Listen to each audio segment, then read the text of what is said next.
세상에 미치는 두 가지 힘이 있다고 할 수가 있습니다.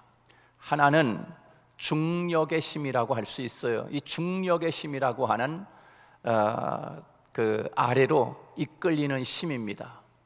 그리고 이 중력의 힘이라고 하는 것을 다른 말로 이야기하면 땅에 속한 힘이라고 그렇게 표현을 하고 싶습니다.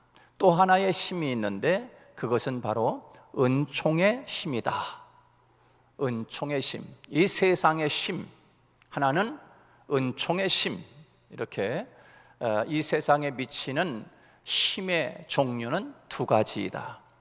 이 땅에 이끌려 살아가는 힘이 있는가 하면 하나님의 은총에 이끌려서 살아가는 힘이 있다.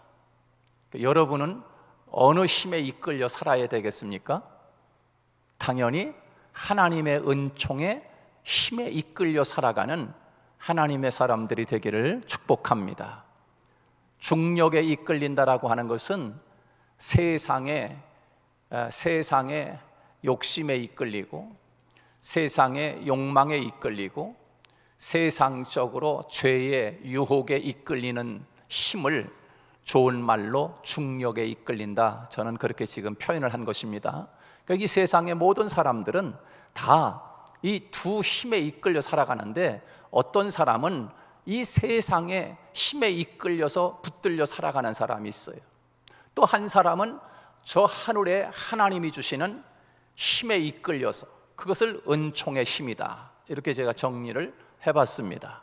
이 두 힘에 이끌려 살아가는 이 세상의 사람들을 우리가 보게 되는데, 여러분, 가장 중요한 것은 나는 이 세상을 살아가는 동안에 이 세상의 힘에 이끌려 살아가는, 돈에 이끌리고 권력에 이끌리고 욕심에 이끌리고 욕망에 이끌리고 자기 어떤 감정에 이끌려서 그렇게 살아가는 이 세상의 힘에 의해서 살아가는 것이 아니라 오늘 저와 여러분은 하늘의 힘에 이끌려서, 하늘의 능력에 이끌려서, 하나님의 은총에 이끌려서, 하나님의 말씀에 이끌려서 살아가는 축복이 여러분이 되기를 주님의 이름으로 축복합니다. 사람이 가장 싸우기 힘든 싸움이 있다고 하지 않습니까? 그 싸움이 여러분 어떤 싸움이겠습니까? 그것은 바로 자기 자신과의 싸움이다. 그렇게 이야기합니다. 자기 자신과의 싸움에서 이길 수 있는 사람은 대단한 것입니다. 이것은 마치 성경에서 표현하기를 성을 빼앗는 것보다 낫다. 성을 빼앗는 용사보다 낫다라고 말씀하고 있어요. 자기를 자제하고 자기를 다스리고 자기를 이기는 사람, 이 사람은 마치 큰 성을, 나라를 빼앗는 용사보다도 낫다라고 성경은 우리에게 표현해주고 있습니다. 여러분, 사람은 자연과의 싸움에서도 이기고 또 자기를 괴롭히는 상대방과의 싸움에서도 이길 수 있습니다. 또 그런데 자기와의 싸움에서는 이기는 사람은 극히 드물다라고 하는 거예요. 극히 드물다. 여러분, 우리가 이 세상을 살아가면서 자기 자신과의 싸울 일이 얼마나 많이 있습니까? 때로는 말할 수 없는 나를 괴롭히는 욕심이 들어와서 하나님 앞에서 결단하지 못하게 만들고, 그 욕심이 나를 지배해서 그 욕심의 힘에 이끌려서 하나님의 뜻대로 살아야 하는데 그 욕심이라고 하는 그것이 나를 움직이고 나를 붙잡고서 놓아주질 않는 거예요. 그래서 그 싸움에, 세상적인 싸움에 우리가 넘어질 때가 한두 번이 아니지 않습니까? 그렇습니다. 욕망에 이끌리는 싸움에 실패하기 시작하면 자기 자신의 욕망에 채워지지 않는 것에 대한 불평과 불만, 원망의 사람으로 바뀌어 가기 시작합니다. 내가 세상의 욕망에 이끌리는 사람인가 진단하기 위해서는 그것을 보면 알 수 있어요.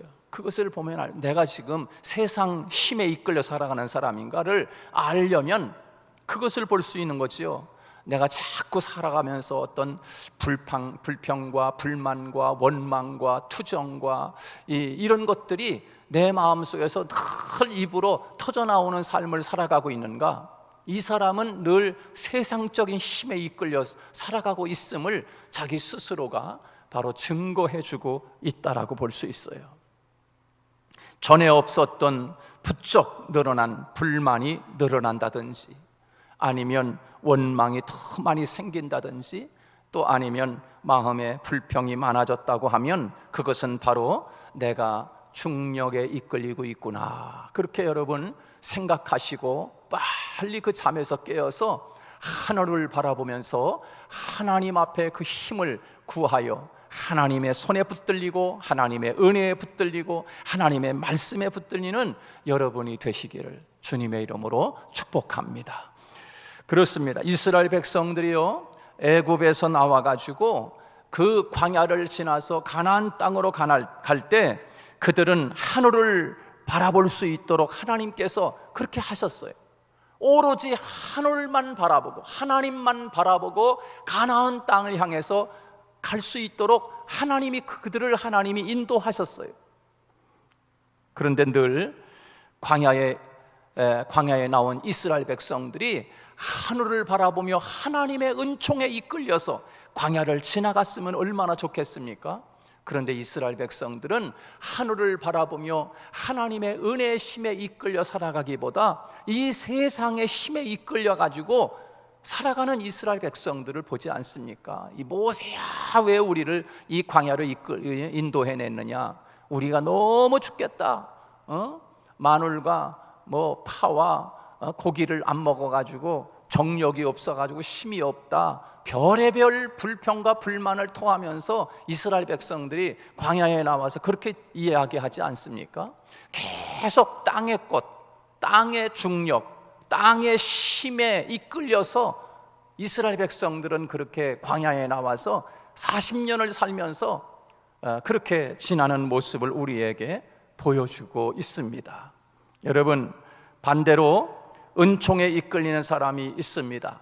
똑같은 환경, 똑같은 상황인데도 불구하고 고난 가운데 어려움 속에 있지만 은총, 하늘의 힘에 이끌리는 사람이 있습니다. 그 사람들은 보면은 늘 하늘을 주목하는 사람들이었다 하는 것을 우리가 알 수가 있습니다. 여러분, 이런 사람은 삶에서 어려움이 있고 또 현실은 너무나 고난이 있는데도 불구하고 이상하게 기쁨이 솟아납니다.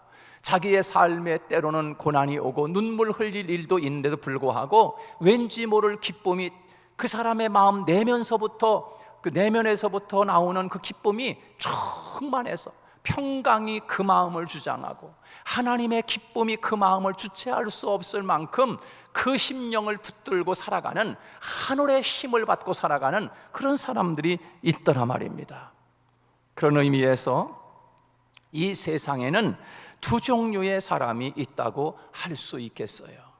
중력의 힘에 이끌리다가 불평과 불만을 일삼다가 자기 파기로 인생을 끝나는 사람이 있는가 하면, 그래서 여러분, 이스라엘 백성들이 애굽에서 나와가지고 광야에 나와서 세상 중력에 이끌리고 세상 어떤 그것에 이끌려서 살아가는 그들은 불평하고 원망하고 투정하다가 다 광야에서 자기 자신이 파멸로 말미암아 다 죽고 말지 않습니까?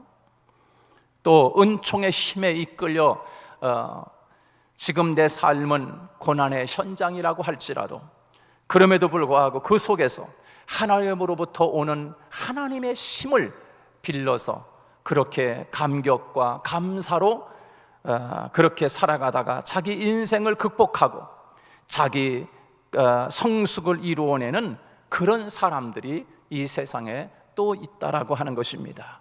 여러분, 이 두 종류의 사람 가운데 크리스찬은 어느 쪽에 속한 사람이어야 되겠습니까? 두말할 것도 없이 당연히 하나님의 은총에 이끌리는 사람이고, 오늘 이 시간 예배하는 저와 여러분이 하나님의 은총의 힘에 이끌려 살아가는 저와 여러분이 되시기를 주님의 이름으로 축복합니다. 자, 오늘 본문 이제 138편 말씀도 이 다윗의 고백으로 자신이 말할 수 없는 역경, 다윗이 말할 수 없는 공경과 고난 속에서 있었지만 그 속에서 내가 성전에서 예배할 때마다 하나님이 나에게 주시는 은총의 힘을 폭포수와 같이 부어주셨다 라고 하는 그런 고백입니다. 하나님, 내가 살아가는 삶 속에서 말로 다 할 수 없는 그런 고통과 환난과 어려움 속에 있었지만, 그러나 그런 상황 가운데서도 하나님을 바라보고 하나님 앞에 경배하고 하나님을 향하여 부르짖으며 나아갈 때 하늘에서 주시는 그 힘이 다윗을 붙들게 되었고, 감사와 감격으로 다윗이 이겨냈음을 노래하는 시가 바로 오늘 본문의 시라고 할 수가 있습니다. 여러분, 세상은 나를 자꾸 중력의 힘으로 나를 이끌어 가려고 합니다. 그럴 때마다 이 다윗은 내가 하나님 앞에 나와 성전에서 예배하고 하나님을 향해 눈을 들어 경배할 때마다 하나님이 나에게 말로 다 할 수 없는 그 환난과 고난과 역경을 이길 수 있게 해주셨다라고 하는 것이지요. 여러분, 오늘 본문의 말씀이 바로 그 말씀인 거예요. 다윗은 오늘 2절 말씀에서 뭐라고 고백합니까? 우리 한번 2절 말씀 함께 같이 읽습니다. 시작. 내가 주의 성전을 향하여 예배하며 주의 인자하심과 성실하심으로 말미암아 주의 이름에 감사하오리니 이는 주께서 주의 말씀을 주의 모든 이름보다 높게 하셨습니다. 할렐루야. 네. 그렇습니다. 내가라고 말씀했어요. 내가 2절에서 내가, 여기서 이 내가라고 하는 것은 지금 자기의 지금 상황을 이야기하는 것입니다. 지금 상황. 하나님, 내가 지금 이런 상황에서, 이와 같은 어려움에서, 이와 같은 곤경에서, 내가 이와 같은 상황 속에서도 하나님을 향하여 예배했더니 하나님이 나에게 인자와 성실로 하나님이 나에게 은혜의 힘을 주셨다. 할렐루야. 사실 세상 살아가면서 힘든 일이 왜 없겠습니까? 다 힘들지요. 저도 힘들고 여러분들도 살아가면서 힘든 일이 왜 없겠어요? 있지요.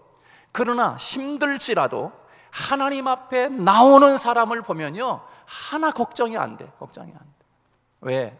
하나님이 그 삶을 주관하실 것을 믿기 때문이에요. 하나님 앞에 여러 가지 힘든 일이 왜 없겠습니까? 그러나 그렇게 힘든 일이 있음에도 불구하고 하나님 앞에 꾸준히 예배 나와서 새벽 예배도 하고 수시로 나와서 기도하고 예배 빠지지 않고 항상 그 자리에서 예배 때마다 보이는 사람, 그 사람은 걱정이 안 돼.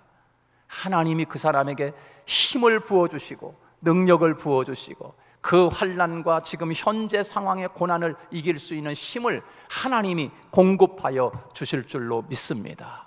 그렇기 때문에 걱정이 되진 않는 거예요.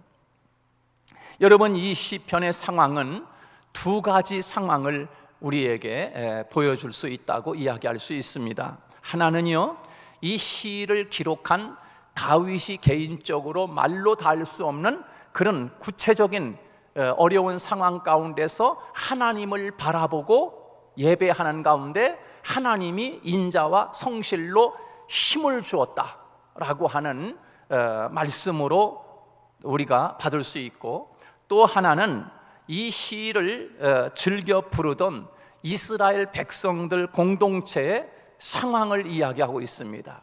이스라엘 백성들이 말로 다 할 수 없는 어려운 공경 속에서 힘든 삶 가운데서 하나님을 바라보고 하나님 앞에 나아갔더니 하나님이 그들에게 큰 위로를 주시고 하나님이 그들에게 인자와 성실로 하나님이 그들에게 위로와 능력과 힘을 주셔서 그 어려운 상황을 극복했음을 노래하는 그런 시를 우리가 볼 수가 있습니다. 여러분, 먼저 이 다윗을 보면요, 개인적으로 이 다윗은 구체적인 상황은 여러분 우리가 이 7절 말씀에서 보면 이런 상황을 다윗이 이야기하고 있습니다. 우리 다 7절 말씀을 한번 읽어볼까요? 다 같이 시작. 내가 환난 중에 다닐지라도 주께서 나를 살아나게 하시고 주의 손을 펴사 내 원수들의 분노를 막으시며 주의 오른손이 나를 구원하시리이다. 할렐루야. 여러분, 내가 환난 중에 그랬어요. 내가 환난 중에. 이 다윗이 지금 개인적으로 보면은 말로 다 할 수 없는 환난, 어려움, 곤경, 힘든 일, 이런 상황 가운데 있었음을, 그 상황을 우리에게 이야기해 주고 있는 것이지요. 우리가 잘 알다시피 요즘은 열왕기 상을 끝나서 이제 열왕기 하 말씀을 우리가 함께 새벽마다 보고 있는데요, 특별히 이 다윗의 상황과 삶을 보면은 그 사무엘 상하에 보면은 이 다윗의 상황이 얼마나 구체적으로 자세하게 잘 말해주고 있는지 모릅니다. 그래서 다윗의 이야기가 쭉 기록하고 있는데, 이 다윗의 이야기를 화려한 부분만 이야기하면, 이 화려한 다윗의 그 화려했던 좋은 부분만 우리가 보면은 마치 빙산의 일각입니다. 빙산에 비춰진 수면 위에 떠올라와 있는 그 부분이 다윗의 화려했던 부분이라고 이야기할 수 있어요. 그런데요, 숨겨져 있는, 수면 아래에 감춰져 있는 다윗의 인생의 삶은 마치 어떠냐? 제가 표현해 보자면 빙산의 물 수면 아래에 있는 그 모습이 곧 다윗의 인생의 상황이었어요. 여러분 짐작이 가요? 상황이 어느 정도 상황인지 대충 짐작이 가지요? 우리가 대충 볼 때는 다윗은 그저 이새의 자녀들 가운데 말째 아들이었는데 그만 하나님이 참 사람 취급도 못 받는 그런 사람이 시골에서 사무엘이 와가지고 기름을 부어서 왕 삼고 이스라엘의 왕이 돼서 하나님의 영광을 돌리고 이스라엘을 큰 부흥시키고 하나님이 그에게 축복해 주셔서 다윗을 통하여 다윗의 혈통에 왕이 끊어지지 않았다. 그러니까 우리가 어떻게 보면 다윗에 대한 그 화려한 부분이 엄청나게 큰 것처럼 생각이 될 수 있어요. 그러나 다윗은 그 화려한 부분은 마치 빙산의 일각인 거예요. 빙산에 그 보이는 그거밖에 안 되는 거예요.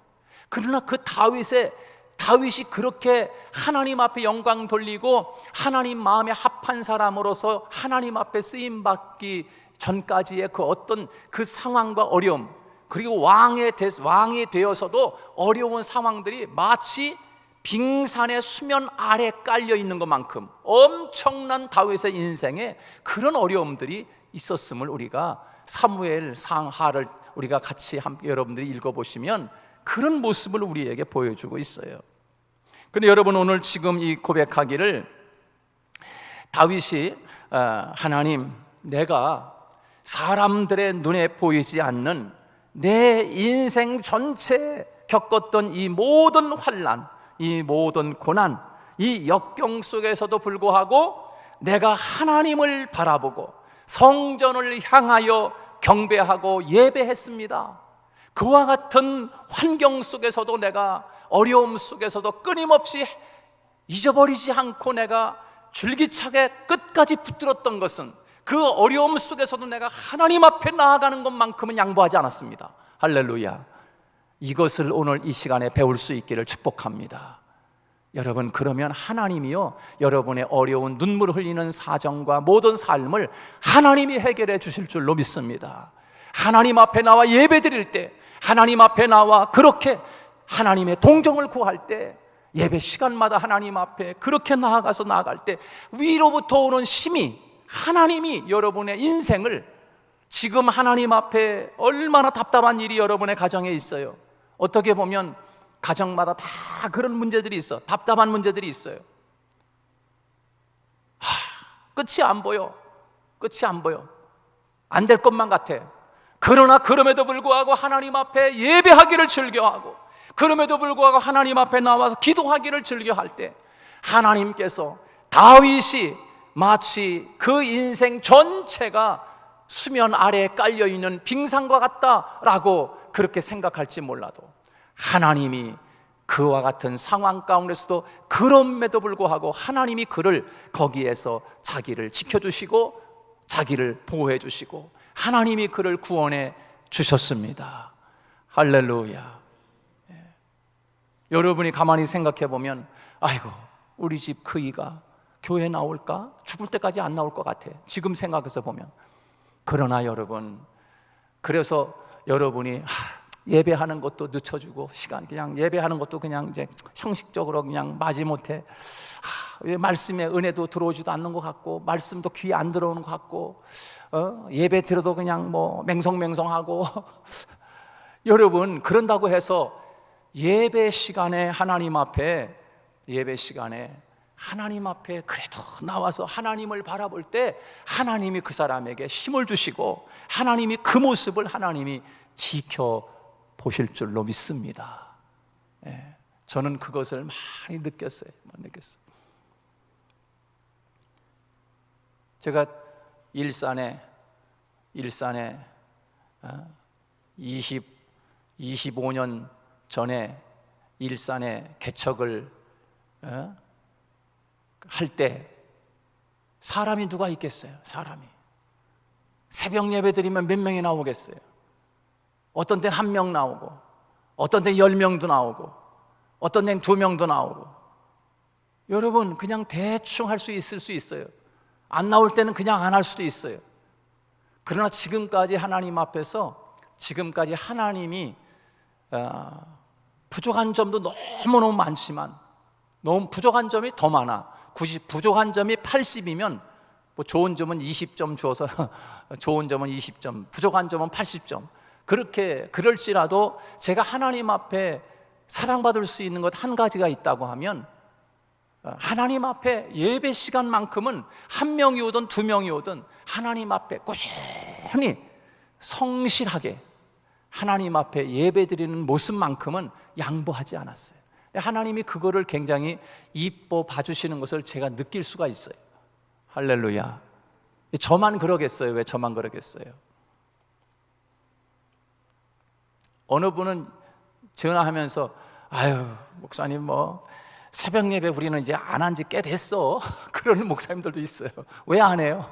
왜? 사람이 1명 나오니까 그냥 대충 하고 그러니까 또 안 나와버려. 그러니까 새벽 예배 안 나오니까 아예 이제 아이고 잘됐다 누가 새벽 예배를 만들었어 이거. 그래서 새벽 예배를 안 하고 있다는 거야. 얼마나 좋은지 모르대. 좋은 건지 모르겠어. 아무튼 그러고 있어. 근데 여러분 이것은 목사만의 문제가 아니라 저와 여러분의 문제도인 거예요. 예배 시간이면은 하나님 앞에 나와서 예배를 착실하게 최선을 다해서 그렇게 하나님 앞에 드릴 때 하나님이 그 모습을 보시고 하나님이 축복해 주실 줄로 믿습니다. 다윗이요 오늘 지금 고백하는 것은 그 고백인 거예요. 내가 지금 살아가면서 너무너무 힘든 일들이 많다. 너무나 어려운 일들이 많다. 너무 정말 이런 일들이 너무나 많다. 그럼에도 불구하고 하나님 앞에 내가 경배하고 예배드렸다. 하나님을 바라보았다. 그랬더니 하나님의 인자와 하나님의 성실하심이 자기를 구원했다. 할렐루야. 그것이 이제 오늘 본문의 말씀인 거예요. 그렇습니다. 다윗의 환난의 현장들을 우리가 잘 알지 않습니까? 그가 사울의 쫓김을 받으면서 광야를 지나 사람들의 위험을 숨어서 그렇게 다니면서 광야로 토굴로 숨어 다니던 그 시절에 먹을 것이 너무너무 없는 거예요. 굶어 죽을 사울의 총에 맞아 죽는 것보다 칼에 맞아 죽는 것보다 굶어 죽을 일이 더 무서운 거야. 다윗이 얼마나 힘들겠습니까? 먹을 것이 없어. 광야를 가면 무슨 먹이가 있겠어요? 옛날처럼 하나님이 만나를 내려줘서 준다면 살 수 있겠지만 그런 상황도 아니지 않습니까? 그러니까 이 다윗이요 자기를 따르는 사람들 그 생명을 살리기 위해서 다윗이 블레셋이라고 하는 그 이방 땅에 가서 그 아기스 앞에 가서 미친 척을 하지 않습니까? 침을 질질 흘리면서 미친 척을 하면서 그 밥을 한 끼를 얻어먹기 위해서 그런 고생을 하지 않나. 이 왕이 돼가지고 여러분 얼마나 힘든 상황이에요. 얼마나 힘든 상황이에요. 자기를 따르는 사람들을 살리기 위해서 광야의 짐승처럼 살아가던 그 시절들 우리들이 아무리 살기 힘들어도 사람 앞에 가서 침을 질질 흘리면서 아이고 나 배고파 죽겠으니까 밥 좀 한 끼 주세요, 여기 그러는 사람 한 사람 있어요? 지금 그렇게 살아가는 사람 있어요? 그런데 다윗은 왕이 되었음에도 불구하고 그런 어려움 속에 있었어요. 자기를 따르는 사람들을 살려내기 위해서 가서 미친 척을 하면서 침을 질질 흘리면서 미친 척을 하면서 밥을 좀 달라고 하면서 그런 어려운 상황 속에서 살아가던 이 다윗이지 않습니까? 그런데 다윗은 자기를 그렇게 따르는 사람들을 먹여 살리기 위해서 그렇게 자기 입으로 미친 척을 하고 광야를 헤매이지. 우리가 생각해 보면 하나님이 그렇게 다윗을 미친 척하며 비참하게 살게 하기 위해서 기름을 부어서 왕 삼았나? 우리가 어떻게 보면 그렇게 생각할 수 있잖아요. 하나님, 다윗을 저렇게 비참한 삶을 살아가게 하기 위해서 하나님이 기름 부어서 왕으로 하나님 삼으신 겁니까? 이렇게 생각할 수 있잖아요. 하나님, 내가 이렇게 하나님을 섬기고 하나님 앞에 충성하면서도 하나님, 내가 왜 이 고생을 해야 돼요? 하나님, 내가 하나님 앞에 나와 신앙생활하면서 이런 고생하려고 하나님 앞에 내가 신앙생활 한 줄 아냐고 하는 그런 생각이 어떤 때는 여러분들 들 때가 있지 않습니까? 바로 다윗을 우리가 보면 그런 상황입니다. 하나님, 어쩌자고 하나님, 다윗이 이뻐서 왕으로 세우고 기름 부어 세운 다윗 아닙니까? 그런데 어쩌자고 하나님, 저 다윗을 저렇게 이방 땅에 가서 미친 척을 하면서 좀 먹을 것 좀 달라고 꼭 미친 사람처럼 그렇게 살아가는 모습을 하기 위해서 하나님이 왕 삼으셨냐고, 기름을 부으셨냐고. 그런데 다윗은 그 고난과 정말 인간의 가장 비참한 바닥에서도 그가 땅의 능력에 이끌리지 않았어요. 그 상황에서 하나님을 바라보고 성전을 향할 때마다 하나님께서 그에게 인자와 성실함으로 그를 하늘의 은총의 힘으로 다윗을 이끌어서 구원해 냈고, 그리고 하나님 앞에 그것을 감사할 수 있는 상황으로 하나님이 이끌어 주셨음을 고백하고 노래하고 있는 것 아니겠습니까? 또 하나는 오늘 본문에서 보면은 이 다윗의 개인적인 상황이 그렇다고 하면 또 이 38편, 오늘 138편 이 말씀은 이스라엘 백성들의 이 바벨론 포로에 끌려갔다가 이 바벨론 포로에서 돌아오면서 불렀던 포로기에 즐겨 부르던 시라고도 할 수 있습니다. 그래서 이 포로기에 애환이 서려 있는 그런 말씀이라고 할 수 있어요. 다윗 이후에 이스라엘 백성들이 포로로 끌려갔으니까 다윗이 기록해 놓은 시편을 들고 이스라엘 백성들이 그 바벨론에 갔다가 그 엄청난 어려움 속에서 이 시편, 다윗이 이렇게 겪으면서 체험했던, 그럼에도 불구하고 하나님을 바라보고 하늘의 힘을 얻고서 구원받은 이 다윗의 노래가 마치 이스라엘 백성들이 그 환난 속에서 바벨론 포로에서 그 엄청난 힘든 가운데서도 하나님을 바라봤을 때 이스라엘 백성들이 큰 힘을 얻었다, 인자와 하나님의 성실하심으로 하나님이 그들에게 하늘의 힘을 주었다라고 하는 그런 고백이 담겨 있다고 할 수 있습니다. 그렇습니다. 그 시편 이 말씀에 보면은 그 이스라엘 백성들이 그 바벨론에 끌려갔을 때 얼마나 힘들었겠습니까? 거기는 눈물이 흘리는 일, 고난이 있는 일이 있어도 하나님 앞에 나아갈 수 없어요. 왜? 예배당이 없으니까. 바벨론에 끌려가 있었던 그들 70일도 아니고 70개월도 아니에요. 몇 년이에요? 70년. 여러분, 70년 동안 성전이 없는 가운데 하나님 믿는 백성들이 그 땅에서 70년 동안 살았다고 여러분 생각해 보세요. 눈물을 흘릴 때 언제라도 하나님의 성전에 나가서 기도할 수 있는 예배당이 있다는 것, 그리고 하나님 앞에 언제라도 나와서 예배할 수 있는 예배당이 있다는 것, 이것이 얼마나 감사한 일이고 축복된 일이고 얼마나 복된 일인가. 그런데 예배당이 없어. 70년 동안. 예배당이 있다면 어디겠어요? 바벨론 장둑에 앉아서 멀거니 먼 산 바라보며 하나님을 생각하고 시온을 생각하며 울었더라. 이게 다예요, 다.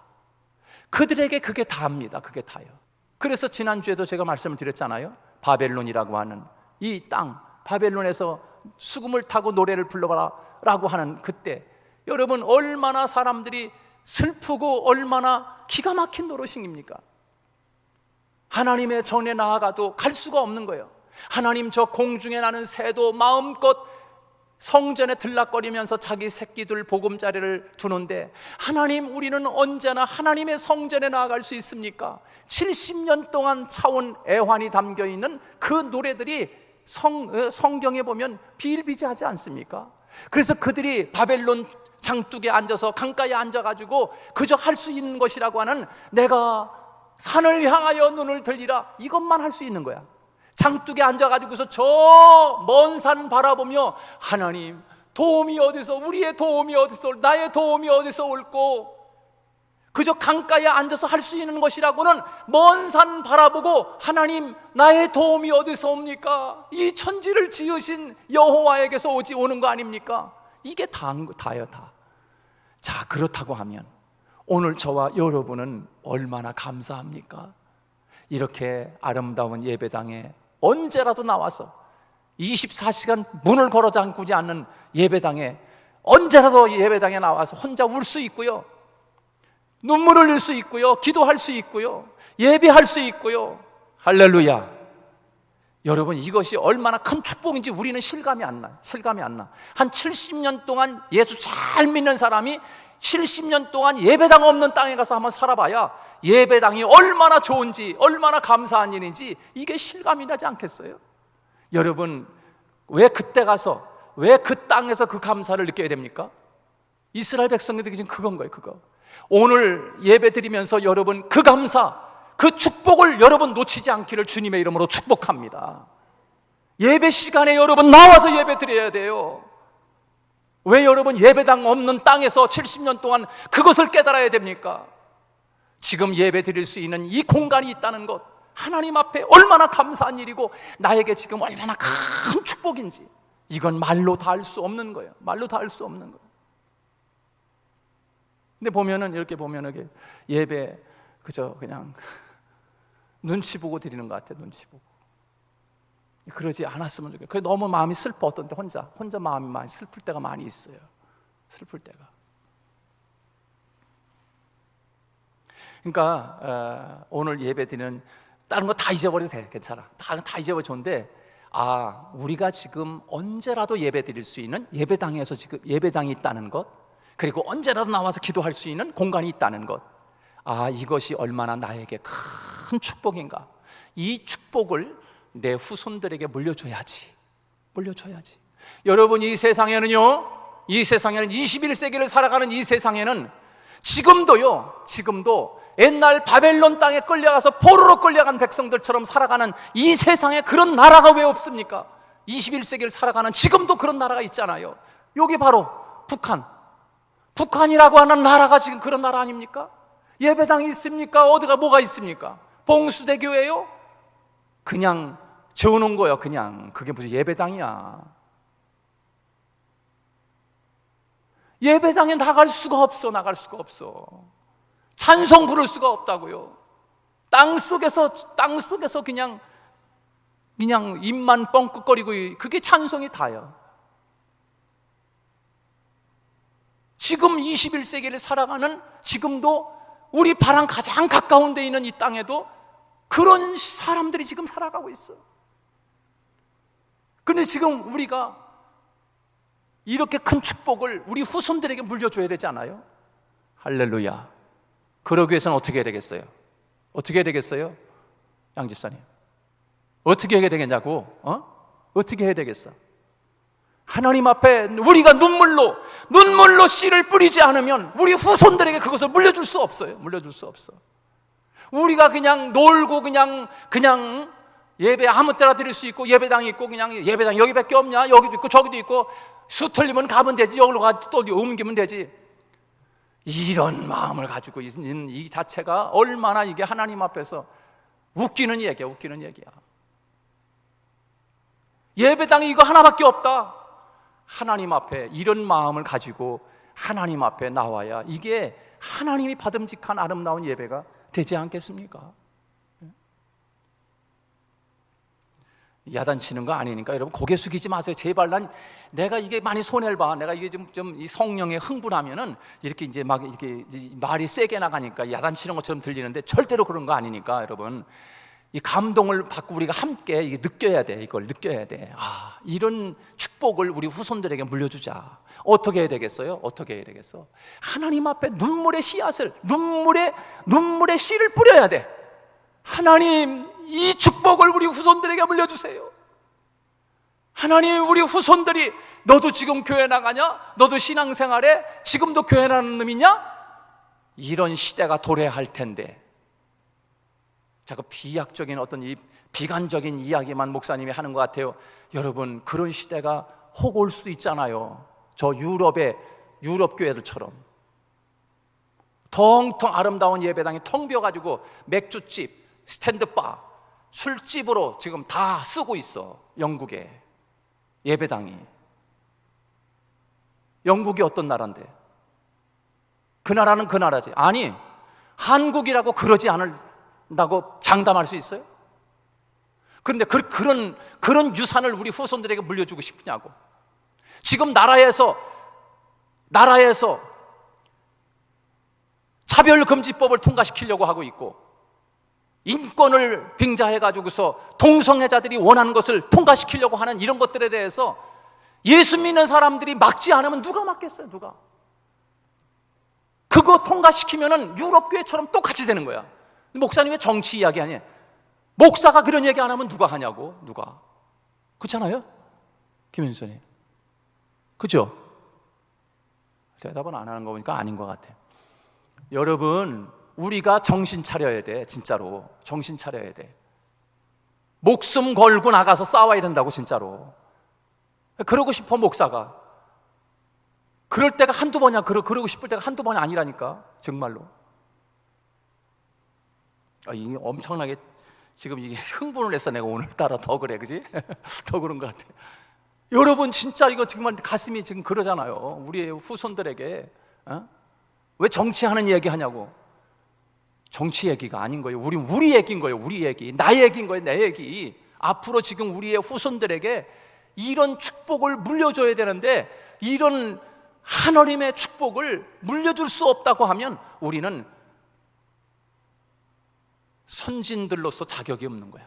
진짜 하나님 앞에서. 우리 후손들에게 있어 우리 부모들이 우리에게 이런 걸 물려줬다. 이렇게 될 날이 온다고 하면 이건 정말 우리가 하나님 앞에 섰을 때, 이제 마지막 하나님 앞에 섰을 때 우리가 어떤 대답을 들을 수 있겠는가. 하나님 앞에서 라고 하는 거예요. 여러분, 한 나라의 온 백성이 도탄에 빠지는 것은 왕 한 사람 때문에 도탄에 빠지고 죽을 일들이 엄청 쌓입니다. 그게 열왕기, 상, 하에서 보여주고 있는 하나님의 메시지를 던지고 있다고. 이 나라가, 백성들이 다 죽고 사는 문제는 하나님의 손에 달려있지만, 그러나 그 나라를 이끌어가는 가장 우두머리가 어떤 생각과 사상을 가지고 있느냐에 따라서 백성이 도탄에 빠질 수 있고 죽기도 하고 살기도 하는 문제는 이스라엘 역사를 통해서, 열왕기, 상하를 통해서 우리에게 던지고 있는 하나님의 메시지라고요. 그건 옛날 구약 이야기라고? 아니에요. 지금 현재도 마찬가지예요. 여러분의 가정으로 비약시킬까요? 여러분의 가정의 한 가정이 잘못되면 그 가정 전체가 다 어려움에 빠지는 거라고. 그 가정이 노름에 미치고 술에 미쳐버리면 그 가정이, 재산이 어떻게 되겠어요? 그 자식들이 어떻게 되겠어요? 전체가 다 가정이 힘들어지는 거라고. 똑같은 거예요. 그걸 크게 보면 돼. 나라의 도탄이 빠지는 거는 왕이요, 대통령이 잘못되면 이 나라는 완전히 가는 거라고 하는 거예요. 자, 말씀을 맺겠습니다. 오늘 본문 말씀은 다윗에게 있어서는 그렇게 어려운 상황과 환난 속에서도 하나님을 바라보며 하나님 앞에 예배하고 경배하고 노래했을 때, 기도했을 때 하늘로부터 오는 은총의 힘을 받았더니 다윗은 큰 어려움을 극복할 수 있는 힘을 하나님이 주셨다라고 하는 것이고요. 또 하나는 이스라엘 백성들이 그렇게 엄청난 바벨론 포로의 엄청난 어려움과 환난 속에서도 그 장둑에 앉아 오로지 하나님을 바라보고 시온을 생각하며 울고 눈물의 씨앗을 뿌렸을 때 그 어려움 속에서도 그들이 하나님을 바라보고 그 환난과 놀림 속에서 조롱당하는 삶 속에서도 극복할 수 있었다라고 하는 것을 오늘 이 시편을 통해서 우리에게 말씀해 주고 있는, 그러므로 오늘 우리는 어떻게 되겠어요? 우리도 하나님을 바라보며 하나님 앞에 예배하고 경배하고 기도하며 하늘의 힘을 얻어라.